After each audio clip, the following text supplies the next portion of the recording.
김연경은 1988년 2월 26일 경기도 안산시에서 3녀 중 막내로 태어났습니다.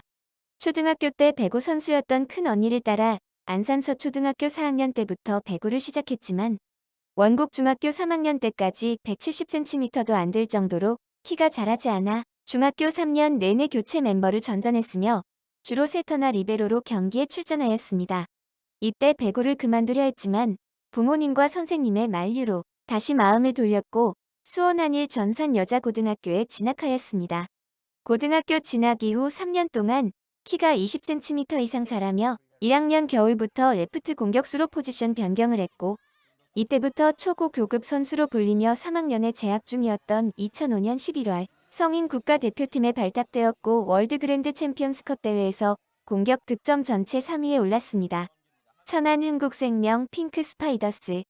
이전 시즌 최하위 팀이었던 흥국생명은 김연경이 맹활약하며 프로와 이후 처음으로 통합 우승을 했고 김연경은 프로 데뷔 첫 해 정규리그 MVP와 챔피언 결정전 MVP를 비롯하여 신인상, 득점상, 공격상, 서브상, 트리플 크라운까지 모두 휩쓸었습니다.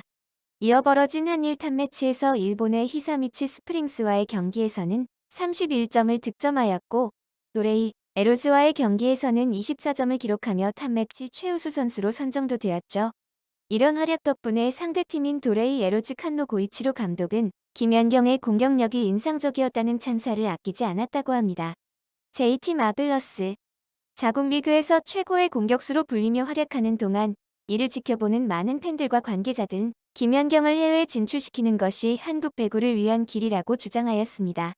또한 김연경 자신도 해외 진출을 희망하고 있으며 소속팀 흥국생명은 김연경이 더 넓은 무대에서 활동할 수 있도록 2008에서 2009 시즌 이후 임대 형식으로 해외 리그 진출을 모색하겠다는 의사를 표명하기도 했다. 그렇게 영입을 추진하던 중 한일 탑매치에서의 활약으로 일본의 여러 프로팀에서 영입 제의가 들어왔는데 마침내 2009년 5월 17일 소속팀인 흥국생명과 자매 결연을 맺고 있는 일본 여자 배구팀 JT 마블러스와 2년 계약을 맺었습니다.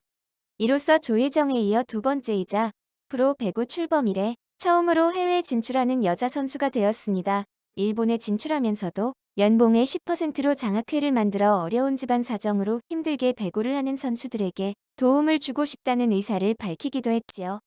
일본 V리그가 개막된 후 김연경은 정규리그 모든 경기에 주전으로 출전하며 경기당 평균 24.9점을 올리는 활약을 펼쳐 소속팀의 정규리그 우승을 이끌게 됩니다.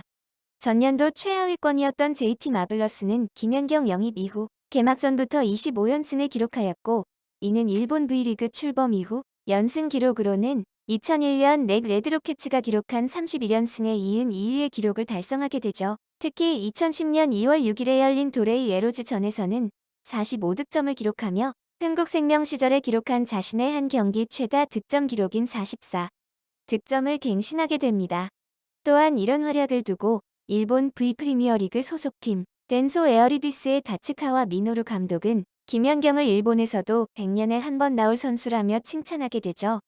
정규리그 종료 후 김연경은 총 득점 696점을 기록하며 득점상의 주인공이 되었고 이외에도 공격 성공률 부문 3위, 세트당 공격 성공 횟수 부문 1위, 블로킹 부문 10위를 기록하는 등 전반적으로 좋은 성적을 거두게 됩니다.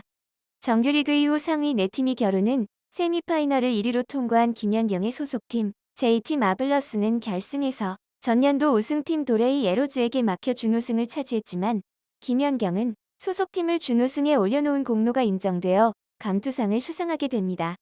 또 리그 출전 선수 중 포지션별로 최고의 선수를 뽑는 베스트 6에도 포함됩니다. 페네르바흐체 SK. 터키 리그 페네르바흐체에서 대표적 간판 스타로 활약한 6년간 세부 챔피언스 리그 MVP 1회 등을 수상하게 됩니다. 2011년 제호베르투 감독의 러브콜을 받고 터키 아로마 리그의 명문 구단 페네르바흐체 SK와 계약에 성공하게 되었고 유럽에선 통하지 않을 거라는 예상을 뒤엎고 유럽 진출 첫 시즌 만에 팀의 창단 후 첫 챔피언스 리그 우승으로 이끌게 됩니다.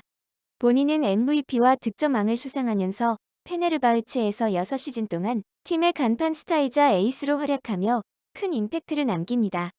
상하이 광닝 유베이.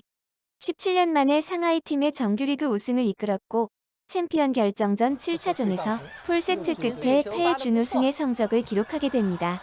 액자시바시 비트라. 중국 리그에서 한 시즌을 활약하다 다시 액자시바시로 통해 1년 만에 터키 리그로 복귀했다. 2018-19 시즌 액자시바시는 정규리그 우승을 차지해 챔피언 결정전으로 직행하였으나 챔피언 결정전에서 바키프방크와 5차전까지 가는 접전을 벌였으나 아쉽게 패하면서 준우승에 머무르며 클럽 선수권에서는 준우승을 차지하게 됩니다. 또한 팀에서의 비중과 리더십을 인정받아 동양인 선수로는 이례적으로 주장을 맡게 되기도 했었죠. 인천 흥국생명 핑크 스파이더스. 코로나로 인해 액자시바시 비트라와 계약 해지를 하고 새 소속팀을 물색하던 중 중국에서 거액을 제시했다는 소문이 있었다. 하지만 올림픽과 대표팀 동료들과 손발을 맞추기 위해 국내 복귀를 선언하였고 6월 6일 최종적으로 연봉 3억 5천만 원의 흥국생명으로 11년 만에 복귀하게 됩니다. 상하이 브라이트 유베스트. 흥국생명을 떠나 중국 상하이 구단과 입단 계약을 맺었으며 흥국생명으로 복귀하여 탑클래스 역할을 톡톡히 하고 있어요.